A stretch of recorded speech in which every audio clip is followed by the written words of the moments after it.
Kiharo kia Nanyuki kaunti ya Laikipia ni hede mihango ya Mehaririria irigatafanirwo guku cia Chapa Dimba na Safaricom ikirie kurikirira.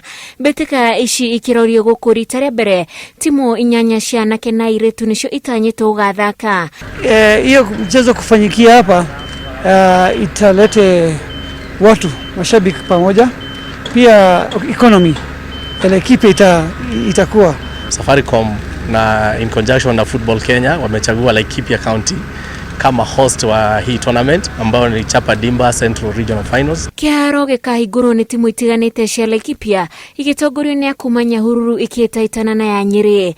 Gacokeria ngatho chairman witu gwitwo Abdul Kaka ni undu wa kuhuranira Chapa Dimba goka guku thiini wa Laikipia thiini wa Nanyuki town.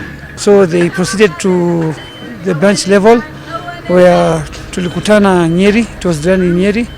There was about 8 teams. Alafu ndio waka qualify.